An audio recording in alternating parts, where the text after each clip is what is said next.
Habíamos visto en el primer capítulo términos resaltados como el verbo de Dios, aquel que es la palabra, también lo que era la comunión, el gozo, y en el último viernes que hemos visto, el viernes anterior, sobre la luz. Dios es luz. Dentro de esta primera carta de San Juan, vamos a mirar que encontramos por lo menos 5 propósitos declarados. Ya cuando arrancamos en la introducción habíamos visto los propósitos generales. Y una de las cosas que pudimos ver es que el primer propósito que encontramos allí en el capítulo 1, versículo 3, donde decía que lo que hemos visto y oído, eso anunciamos para que también vosotros tengáis comunión con nosotros. Ese era el primer propósito, para que tengáis comunión. Y el segundo propósito, en el versículo 4, para que vuestro gozo sea cumplido. Cuando entramos ahora en el capítulo 2, vamos a encontrar allí el tercer propósito que se menciona en este libro. Y entonces, capítulo 2, versículo 1 dice: hijitos míos, estas cosas os escribo para que no pequéis. Y si alguno hubiere pecado, y si alguno hubiere pecado, abogado tenemos para con el Padre a Jesucristo el justo. Aquí vamos a ver este tercer propósito, este tercer para. Pero no podemos tomar este para sin enlazarlo con los anteriores, porque justamente lo que la carta Dios está haciendo por medio de esta carta escrita por Juan es toda una cadena de eslabones que se van sucediendo uno al otro para poder justamente llegar a los propósitos finales que vamos a poder ver con la ayuda del Señor allí en el capítulo 5. Esta cadena que justamente nos tiene que ir mostrando aquello que el Señor ya había también puesto en el corazón de Juan desde el tiempo en que habían estado juntos. Acordémonos que habían pasado unos cuantos años, unas cuantas décadas, desde que Juan había estado con Jesús aprendiendo estas cosas, cómo había obrado en la vida de Juan durante todos esos años y cómo ahora lo podía volcar al escribir estas palabras. Fíjense que esa cadena que comienza con alguien que creó todas las cosas, ese verbo de Dios hecho carne, luego ¿cómo decirlo?, sello de oro de su creación que fue el ser humano, donde él tenía esa comunicación directa con él, esa común unión, esa comunión que justamente se pierde a partir del capítulo 3 de Génesis cuando se introduce el pecado. Pero aquí justamente una de las cosas que empieza a mostrar a partir de ese versículo 3 del capítulo 1, que esa comunión entre el ser humano y Dios es restablecida en el momento que el Creador de los cielos y la tierra viene justamente a la tierra a entregar su vida. ¿Para qué? Para que todo aquel que en Él cree tenga vida eterna y pase a tener una comunión con Dios. Pero como esta carta también no está dirigida directamente como a la iglesia, sino a la familia de Dios, entonces está hablando de la necesidad de que esa comunión que Dios ha hecho con los seres humanos por la obra de Jesucristo, que ahora vamos a ver mucho mejor interpretada aquí en el capítulo 2, todavía o representada o mostrada, también tiene que evidenciarse entre los que son hijos de Dios. Por eso decía el versículo 3, para que también vosotros tengáis comunión con nosotros, es decir, con los que también somos hijos de Dios, como la comunión que es verdaderamente con el Padre y con el Hijo Jesucristo. De la misma forma que el Padre tiene comunión con el Hijo, el Padre también quiere tener comunión con todos sus hijos y que cada uno de sus hijos pueda tener esta comunión los unos con los otros. ¿Para qué? Porque en esa comunión, cuanto más se fortalece, es donde podemos disfrutar del gozo de ser salvos, como dice el versículo 4. Sabemos que con claridad en toda la Escritura podemos ver muchos pasajes, más allá de las discusiones que se puedan armar entre diferentes personas, entre diferentes credos. Entendemos en las Escrituras que en ninguno de los casos se está planteando el hecho de que esa salvación se pierde, sino lo que se pierde es esa comunión, es esa unión. Y justamente el problema de esa pérdida de comunión y demás tiene que ver con todo lo que hemos visto el viernes anterior sobre cómo el pecado es el que separa. La paga del pecado es muerte, dice las Escrituras. La palabra muerte significa separación. Por eso es importante ver cómo hace tanto hincapié, primero, en la obra de Jesucristo, en el verbo hecho carne, en el verbo de vida, y después empieza a hablar de la luz y que la luz está totalmente alejado de las tinieblas. Y acá es donde, para poder seguir con esa cadena de eslabones, donde comienza hablando de que la comunión que hay de Dios Padre con Dios Hijo es la que Él quiere tener con cada uno de nosotros y de hecho con cada ser humano, y por eso ofrece la salvación constantemente a que todo el que pueda creer o que quiera creer en Él tenga esa comunión. También el plan de Dios es que aquellos que ya tenemos a Cristo como Salvador personal podamos vivir en esta tierra con ese gozo. Pero para poder vivir con ese gozo debemos andar en la luz. Por eso hablaba de que Dios es luz y no hay tinieblas en Él.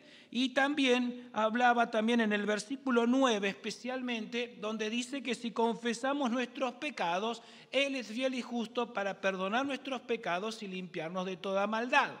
Y cuando refiere este versículo, como hablamos la otra vez, que generalmente lo utilizamos para predicar el Evangelio, está muy bien, sin embargo originariamente estaba dirigida a los creyentes. Para poder entender el contexto del capítulo 2, tendríamos que ir a ese versículo nuevamente y tal vez una de las ilustraciones que podrían reflejar muy bien ese versículo es la que el mismo Señor Jesús dio. ¿Se acuerdan ustedes de aquella ilustración que dio el Señor Jesucristo cuando dijo que un hombre tenía 2 hijos y uno de ellos vino y le dijo: Padre, quiero que me des la herencia que me corresponde? Y el padre se la dio. Un padre amoroso que le brindó todo lo que le pidió. Y dice que aquel hijo, se acuerda seguramente de la parábola del hijo pródigo, que tomó todo lo que tenía, se fue a una tierra lejana y allí malgastó todo. Pudo ver allí lo que era el malgastar. Se metió en el lodo de lo que es el pecado, olvidando todos los principios, olvidando la casa del Padre, olvidando todo lo que naturalmente él había absorbido durante toda su niñez seguramente y su adolescencia y tal vez hasta parte de su juventud. Pero dice que cuando todo lo hubo malgastado, ahí se dio cuenta de que todo realmente, como dice el sabio Salomón, todo es vanidad. Todo pasa muy rápidamente. Y entonces ahí en esa reflexión se le hizo la luz. Y lo uso ese término justamente haciendo un poco de reflejo de lo que hemos visto la otra vez del versículo 5 en adelante. ¿Qué quiere decir que se le hizo la luz? Reflexionó diciendo: ¿cómo puede ser que yo estoy aquí deseando comer aún las algarrobas que comen los cerdos, cuando en la casa de mi padre hay abundancia de pan? ¿Cuántas personas hoy tal vez pueden estar escuchando y en el mundo hay de que saben que en Dios están todas las cosas? Sin embargo, no hay en ellos el deseo de poder reconocer el error que han cometido al apartarse de Dios. Hay una cosa que aquel muchacho pudo hacer en la lejanía, sí, habiendo caído a lo más profundo. Aquel que lo tenía todo ahora estaba deseando comer las algarrobas que comían los cerdos. Y reflexionó, se hizo la luz y dijo: en la casa de mi padre hay todo, ya sé, volveré a mi padre y le diré: Padre, he pecado contra el cielo y contra ti. Hubo un reconocimiento en el corazón de aquel hijo en profundidad de lo que el pecado hace y de lo que hace cuando pecamos en cada una de nuestras vidas. Y es allí donde él dice: bueno, volveré a mi casa, y empieza a planear: volveré a mi casa y le diré estas cosas. Ya no soy digno de ser llamado tu hijo, hazme como uno de tus jornaleros. Y la historia dice que aquel muchacho, entonces cuando volvió a su casa, su padre lo vio desde lejos. ¿Por qué? Porque su padre estaba ansioso de recibirle. Cada día seguramente se iría a aquel lugar tal vez un tanto alto para poder contemplar y poder ver el camino, para ver si su hijo venía. No sabemos cuánto tiempo pasó, no sabemos cuánto tiempo le llevó a aquel joven malgastar todo y volver, cuánto tiempo aquel padre constantemente lo venía haciendo, pero qué alegría, qué gozo sintió al ver a aquel muchacho que volvía y pudo decirle: Padre, he pecado contra el cielo y contra ti. No le dio tiempo de decir todo lo que había preparado para decir, pero dice que aquel padre lo recibió, lo abrazó, le dio todo el atuendo de hijo, como tenía antiguamente, e hizo fiesta porque su hijo estaba perdido y ahora es hallado. Ahora la pregunta es, aquel hijo, y ahí entra en todo el contexto de este versículo, aquel hijo, cuando volvió a la casa del padre, ¿qué pensó sobre lo que hizo? ¿Cuánto anheló volver a aquellas andanzas en las cuales estuvo cuando él tenía la herencia? ¿Cuánto extrañó aquella diversión y aquello que había vivido cuando estuvo fuera de casa? ¿Cuál fue lo más que pesó en su corazón? El extrañar esa diversión. Como tal vez el pueblo de Israel en el desierto decía: uy, extrañaban los guisos que se comían en Egipto. ¿Cómo vas a extrañar los guisos que comías en Egipto? ¿Te olvidás que estabas siendo un esclavo? ¿Te olvidás que generaciones tras generaciones durante 430 años nacían y morían en esclavitud? Sin embargo, extrañaban el guiso de Egipto. ¿Aquel joven lo extrañaría? ¿O pesaba más en su corazón el decir: no quiero volver más a pasar lo que he pasado apartado de la casa del Padre? Si confesares con tu boca, si confesamos nuestros pecados, dice que Él es fiel y justo para perdonar nuestros pecados. Aquí está dirigido a la iglesia, por lo tanto acá está diciendo, no está hablando del perdón para salvación, porque eso ya está. Desde que recibimos a Cristo como nuestro Salvador personal, y esto lo encontramos en todo el contexto de las Escrituras y no tendríamos el tiempo hoy para hacerlo y no quiero alargarlo tanto, podemos ver de que el perdón de nuestros pecados para que tengamos vida eterna es para siempre.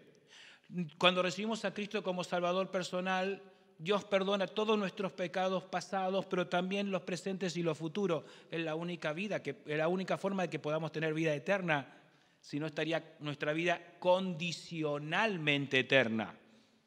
Si nuestros pecados todos nos serían perdonados. Pero aquí cuando habla de ser justo para perdonar nuestros pecados, está hablando de la influencia que el pecado tiene sobre nosotros, la carga que el pecado hace sobre cada uno de nosotros. Y justamente tiene que ver con este gozo de la salvación que vamos perdiendo, no la salvación, pero sí el gozo de ser salvos, cuando el pecado va invadiendo nuestro corazón. Por eso allí dice, y limpiarnos de toda maldad. Por eso qué importante es el poder haber visto todo este contexto donde hablaba sobre que nadie puede decir que no tiene pecado. Si alguien dice esto, está mintiendo. Y en esto tiene que ver la comunión de los unos con los otros. En no poder pensar de que soy más que mis hermanos o que mis hermanos se equivocan y yo no. Porque justamente todo eso va en contra de la comunión y también de la pérdida de ese gozo que podemos tener. Y por eso el capítulo 2 arranca con ese término de cariño tan familiar, hijitos, y de pertenencia, hijitos míos. Le habla con todo el cariño como para decir, reflexionemos, pensemos. Estas cosas, ¿para qué se las escribo? De parte de Dios, ¿para qué? Para que no pequéis, es decir, para que no vivan en pecado. para que no deseen el pecado, para que no deseen los días de los guisos de Egipto, para que no deseen los días donde tenías el dinero y lo malgastaste en la tierra ajena haciendo cosas que tu carnalidad y tu humanidad puede demandar, pero que su fin no es más que fin de dolor. Pero como el pecado aún abunda en nosotros y está allí, si alguno hubiere pecado, abogado tenemos para con el Padre, a Jesucristo el justo. Fue Juan a quien Dios autorizó para escribir algo que no escribieron los otros, aunque todos estaban presentes. Seguramente se acuerdan. Allí en el capítulo 13 del Evangelio según San Juan, aquellos momentos tan trascendentes para los apóstoles, pero también para nosotros, porque fue el momento donde Jesús dejó una enseñanza antes de ser entregado, antes de poder participar de aquella última cena, antes de ser entregado y crucificado. Cuando llega a aquellos y les lava los pies a los discípulos. Y entonces le dice, bueno, ustedes están limpios, pero les lavo los pies y ustedes tienen que lavarle los pies a los demás también. ¿Por qué? Porque justamente el contacto con la tierra, con el mundo, son justamente los pies. Qué importante que fue la elección que les dio a Juan y que Juan pudo escribir solamente, pero que todos estuvieron presentes, hasta el que lo iba a traicionar estuvo presente, hasta él le lavó los pies, de hecho. El Señor dejó bien en claro la importancia de justamente poder lavarse, poder hacer todo aquello que se nos pega, no dejar que se nos pegue el mundo, que no se nos pegue el polvo del mundo, las costumbres del mundo, los pensamientos del mundo, las formas del mundo, las palabras del mundo. Hoy en una noticia escuchaba y los periodistas no sabían qué decir a un sacerdote del Uruguay haciendo una crítica a una cantante y le decía a los padres: tuvo un éxito maravilloso, pero padres, ¿escucharon la letra que cantaba? Y ese sacerdote empezó a mencionar toda la letra y tenía razón. Es una canción muy escuchada, muy conocida. Y tenía razón y los periodistas decían, bueno, pero tenía razón, dijo una de las periodistas. Lo que pasa es que los chicos no escuchan, no se ponen a pensar en las letras, escuchan la música. ¿Qué problema, no? Justamente todas estas cosas que a veces se toman como tan liviana. Y por eso Juan tuvo que decir, hijitos míos, ¿no? Y hoy también lo tenemos que decir tal vez de la misma manera, con ese mismo afecto y con ese mismo cariño, que es palabra de Dios. Y cuando nos equivocamos, por la razón que sea, ¿y por qué no decirlo con todas las palabras cuando pecamos? Qué bueno es saber que tenemos alguien que aboga por nosotros, que intercede por nosotros delante de Dios. Y dice Juan con toda claridad, y si alguno hubiere pecado, para que no pequemos, pero vamos a caer. Entonces, ¿cómo vamos a caer? ¿Vamos a caer? No. Pero aunque lo intentemos y pequemos, entonces abogado tenemos para con el Padre. Fíjense, no dice abogado tenemos para con Dios, sino que dice tenemos abogado para con el Padre.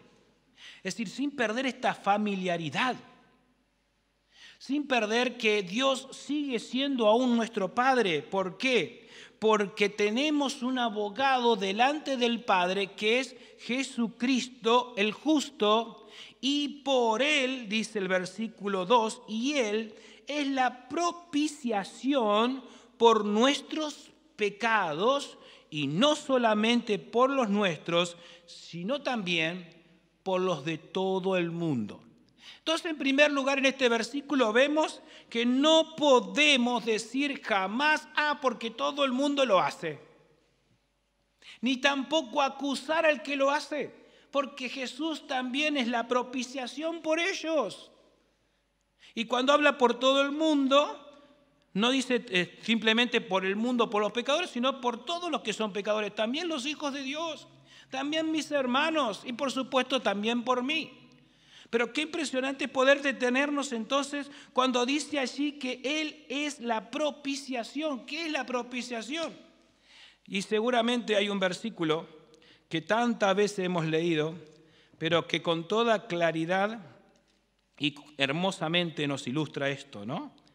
Es aquel que muchas veces leímos y leemos, especialmente en una reunión, que es aquel que está en Isaías, ¿no? Allí en el capítulo 53. ¿Qué es la propiciación? ¿Qué es lo que el Señor Jesús ha hecho por mí, por cada uno de mis hermanos y por cada uno de los que habitan este planeta, este mundo? Isaías capítulo 53 y en el versículo 5 dice: mas Él herido fue por nuestras rebeliones, molido por nuestros pecados. El castigo de nuestra paz fue sobre Él, y por su llaga fuimos nosotros curados. Primero menciona todas las cosas que a Él le sucedieron. Herido, molido, castigado, pero siempre aclara: fue por nuestras rebeliones, fue por nuestros pecados, era para nuestra paz y era para que fuésemos curados. Eso es la propiciación. Eso es lo que el Señor Jesús hizo para que justamente nos presente al Padre perdonados, para que nos presente al Padre y el Padre pueda recibirnos como sus propios hijos, como aquellos que estaban en la condición de perfección cuando fueron creados antes que acepten entrar en el pecado. Es esa comunión en la cual él venía hablando ya del versículo 3. Es ese gozo que Dios quiere que haya en el corazón, como había en el huerto del Edén antes de aceptar el ofrecimiento del enemigo. Es eso que Dios puede hacer y quiere hacer en cada una de las personas. Y ese es el resultante de justamente de aquel que fue la propiciación. ¿Quién fue la propiciación? Jesucristo, el justo. Y lo vuelve a aclarar aquí, y Juan lo pone aquí, y no pone para que tengamos primero con Dios, sino con el Padre, y después dice Jesucristo su Hijo. No, dice Jesucristo el justo, es decir, aquel que no tenía absolutamente nada que deber al Padre. Y sin embargo se hizo deudor por nosotros.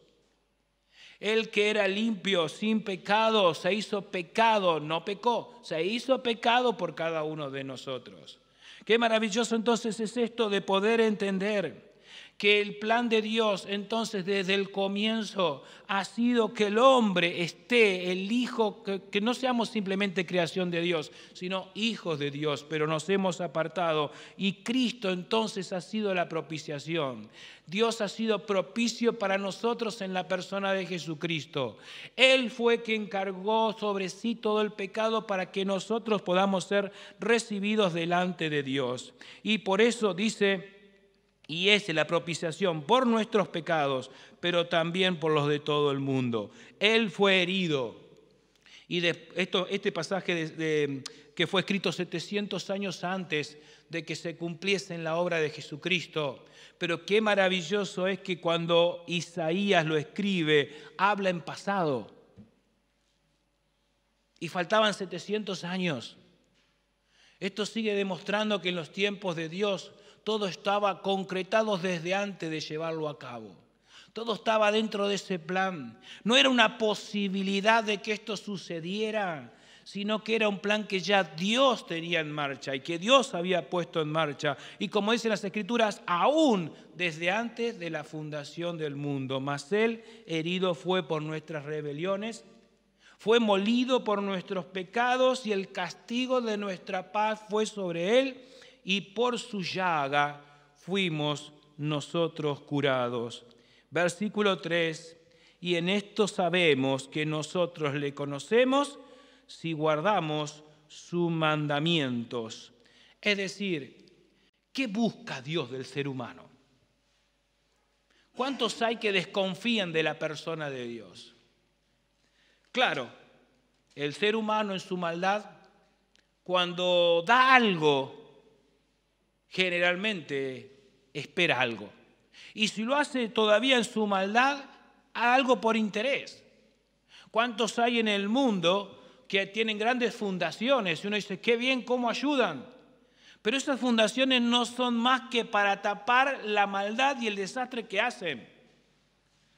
Cuando uno no quisiera ni perder el tiempo, ¿no?, en investigar a todas esas personas, algunos periodistas se especializan en esas cosas y muchas veces nos muestran que tal o cual que tienen unas fundaciones y que ayuda, ¿no? Y entonces la humanidad cae en esta frase que muchas veces escuchamos, bueno, roba pero hace.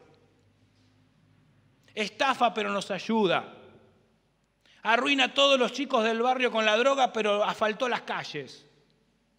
Esto es el mundo que justamente tiene esto, que todo lo que se puede ofrecer y dar sea por conveniencia propia, sea para beneficio propio o para tomar poder, que es lo que muchas veces el corazón del ser humano busca. Y no se olviden que eso pasó desde Génesis 3.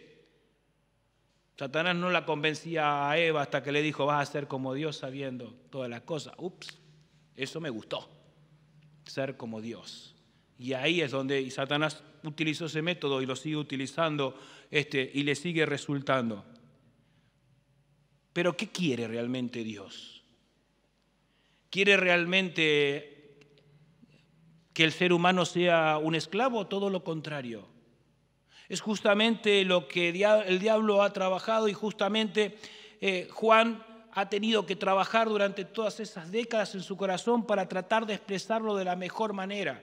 Allí en el capítulo 15, el mismo Juan, allí en el Evangelio según San Juan, capítulo 15, también es un pasaje donde solamente Juan lo escribe, aunque los discípulos estaban todos, bueno, salvo Judas. Dice capítulo 15 de San Juan, versículo 9, como el Padre me ha amado, así también os he amado, permanecéis en mi amor. Si guardáis mis mandamientos, permaneceréis en mi amor, así como yo he guardado los mandamientos de mi Padre y permanezco en su amor.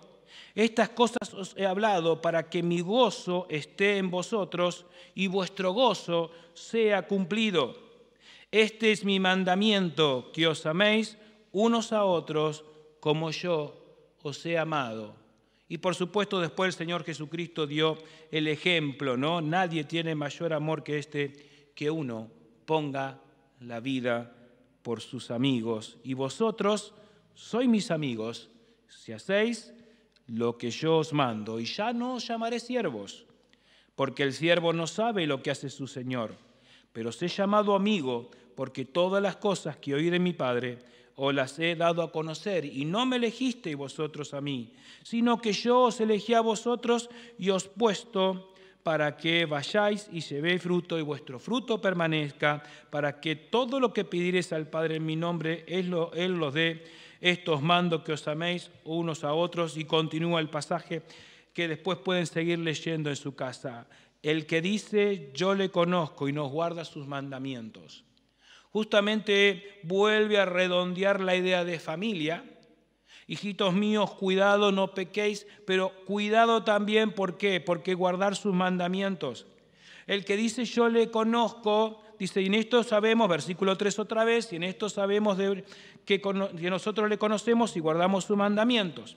¿Cuáles son sus mandamientos? Bueno, seguramente nos recordaremos los 10 mandamientos aquellos. Los judíos tienen, ¿cuántos son? 400 y pico, creo que son los que tienen que aprenderse y cumplirlo dentro de la ley, pero tal vez la base de todo eso, y que el Señor Jesús también hizo recordar, amarás al Señor tu Dios con todas tus fuerzas, con todo tu corazón, con toda tu mente y con todas sus fuerzas, pero también a tu prójimo como a ti mismo. Este es el mandamiento, dice el Señor, ¿no? El que dice yo le conozco y no guarda sus mandamientos, el tal es mentiroso y la verdad no está en él. Es decir, alguien puede decir, bueno, pero yo trato de no pecar. Bueno, fíjense en aquí, dice que la verdad no está en él. que es un mentiroso, es decir, que está pecando. ¿Cuándo? Cuando no guarda sus mandamientos. ¿Cuáles son sus mandamientos?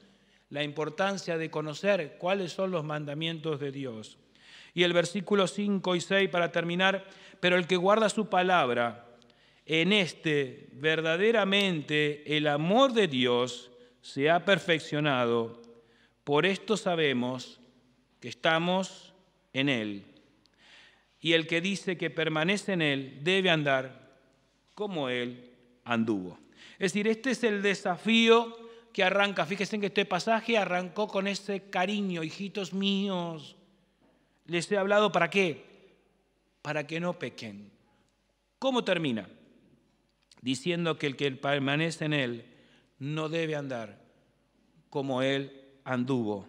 El que guarda su palabra es este verdadero amor de Dios, se ha perfeccionado. La importancia de poder indagar en su palabra, no simplemente para aprender de ella, sino justamente para poder de ella extraer qué debemos hacer.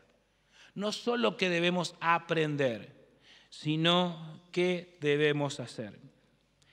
Termino con el ejemplo que podemos ver tal vez en la historia de Jacob. Jacob, aquel engañador, seguramente lo recuerdan, vivía en el territorio que Dios había prometido que iba a ser, que le había dicho ya al padre, al abuelo, a Abraham, que era su tierra. Y sin embargo, cuando hace aquellas cosas de engaño, tiene que huir. Y cuando él está huyendo, justamente llega a un lugar llamado Luz. Y ahí se hace de noche. Y ahí comienza la noche. Y ahí comienza la noche de Jacob. Y aún así puede ver que en ese sueño Dios está en aquella escalera y en aquella cúspide de la escalera diciéndole y renovándole todo lo que él tenía que saber, que se lo había dicho a su padre y a su abuelo. Y él pudo decir, esta es casa de Dios, por eso llamó a aquel lugar Betel. Pero en su corazón, ¿cuál fue lo que hizo? Bueno, Señor, si tú me ayudas, no a volver a mi hogar. No dijo voy a volver a donde tengo que volver.